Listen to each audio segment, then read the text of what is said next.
The Detroit Pistons have made a trade. Let's go over it. Tom's Karania, ESPN, broke the deal. Just in, Chicago, Minnesota, and Detroit have agreed to a multiple team deal that sends Jaden Ivey and Mike Conley to the Bulls, Kevin Herter and Dario Saric to the Pistons, sources tell ESPN. Detroit also receives a 26 first round protected swap from the Minnesota Timberwolves. Johns also goes on to say that the Bulls and Pistons have desires met here in a young and veteran guard to Chicago, and a sharpshooter goes to Detroit. Minnesota creates significant tax savings and a roster space as they pursue a Milwaukee star this week.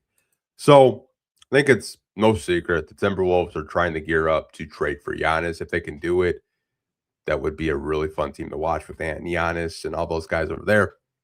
But Jaden Ivey goes to the Bulls. Mike Conley goes to the Bulls. They just traded Nikola Vucevic to the Celtics. So Anthony Simons is on the Bulls. They have a lot of guards on their team. They're trying to trade Colby White. Looks like the Bulls are just saying, hey, we're going to rebuild. We're finally going to do it. We're not really satisfied with the 10 seed, which about damn time, Chicago. Finally got off your ass and say, hey, we're going to rebuild. And the Pistons get Kevin Herter and Dario Saric. Now, before we kind of go over Kevin Herter and Dario Saric's stats, I do want to say this about Jaden Ivey. I enjoyed my time watching Jaden Ivey, covering Jaden Ivey on this podcast and on this YouTube channel, wishing him well. Think of, we just reflect on his career, his rookie season looked really good. Didn't get to play too much with Cade that year. Cade had to have season-ending surgery, only played 12 games with Jaden Ivey. So we really didn't get to see what that backcourt could, possibly look like. The Pistons decide to move on from Dwayne Casey, bring in Monty Williams, and Monty Williams decided to play Jaden Ivey off the bench, and Killian Hayes was next to Cade Cunningham in the backcourt. Obviously, we didn't really get to see, Jaden Ivey and Cade play together too much in the starting lineup. And then the Pistons decide we're good on the Monty Williams experience. Let's bring in JB Bickerstaff. JB Bickerstaff decided to start Cade Cunningham next to Jaden Ivey and stagger the two. And, those 30 games last year, I thought he looked great. I thought he was starting to turn the corner. I thought he looked like a guard that could play next to Cade Cunningham. His three-point shot was pretty consistent, was 40% from three on around 5 attempts a game. I think there was a lot there to like with Jaden Ivey as a two guard next to Cade, but we all know what happened. Cole Anthony dives for a loose ball, snaps his fibula, and Jaden Ivey was out for the remainder of the year. He rehabbed for a full year, came back. Then he had to have cleanup surgery on his knee, arthroscopic knee surgery on his right knee to be specific. And he's just never really looked the same. The speed and the burst and the athleticism just isn't really there. He's been really relying on his jump shot this year. I'm wishing the kid well in Chicago. I think he has a really good opportunity to get more playing time now and possibly get a new contract with the Bulls, as he will be a restricted free agent. Again, I enjoyed his time here. He was such a weird player to cover because I felt like he had supporters in the fan base, but there were also other people in the fan base that weren't too sold on him. And you guys are right to your opinions. I'm never going to tell a fan how to fan. I personally like Jaden Ivey. I liked him as a player, liked him as a person, wishing him and his family well. But what are the Pistons getting? We're going to move on. What are they getting in Kevin Herter? So if we pull up his basketball reference page, you guys, he is a 6'6" shooting guard, small forward, shoots right, probably has some of the best nicknames I have ever read on Basketball Reference. I don't know how accurate these are. Kayvon, Red Mamba, Red Velvet, and Headband Herter. So some of the nicknames with Kevin Herter is kind of funny, but all joking aside, you kind of look at his Basketball Reference page. He's a career 37% three-point shooter.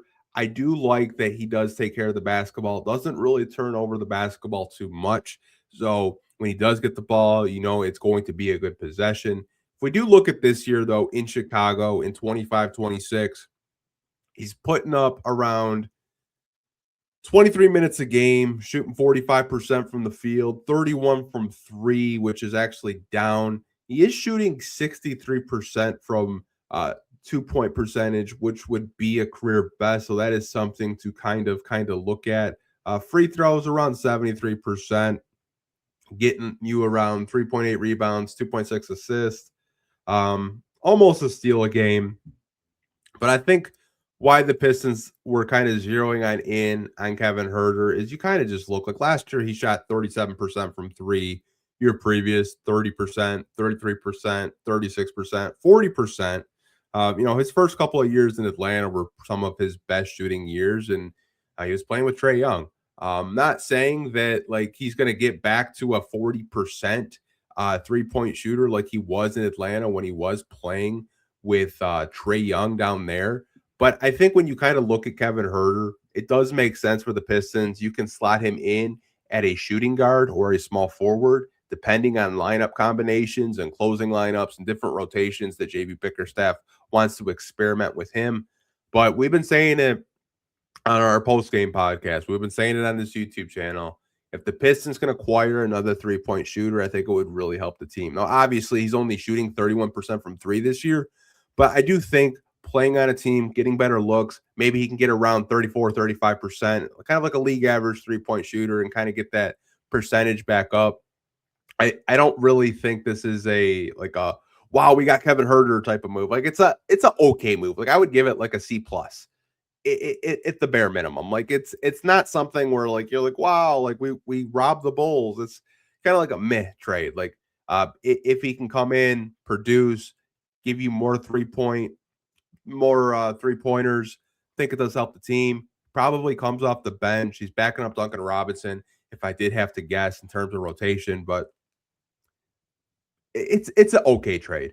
In terms of Dario Saric, I'm not entirely sure where he's at in terms of just like physical shape and mentally. I personally don't know if the Pistons are going to keep him. They may decide just to waive him. He's been traded 2 times in the last 48 hours or so. He was a part of that 3-team deal where it sent Dennis Schroeder and Keon Ellis to the Cavs. The Bulls offloaded him to the Pistons in this one. And you just kind of look at his basketball reference. He hasn't really been the same type of player over the last couple of years. Like you'd have to go back to his Golden State year in 23-24, where he played 64 games and he was giving them 8 points.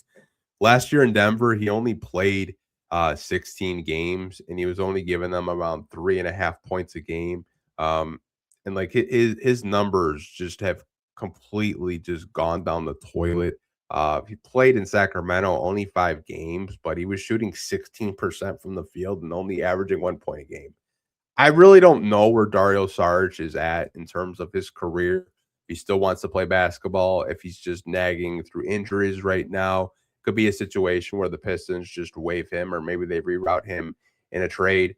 The first round pick swap is interesting for the Pistons. Don't really know what they'll do with that. Are they looking to kind of just keep the swap and they're happy with it? Are they looking to possibly make more trades? Because it's only February 3rd as we're recording this video.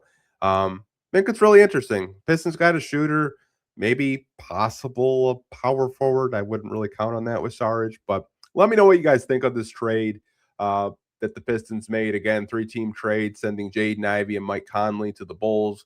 Pistons acquire Kevin Huerter and Dario Saric and a 26 first-round pick swap from the Timberwolves. And the T-Wolves are creating cap space to try to possibly trade for Giannis.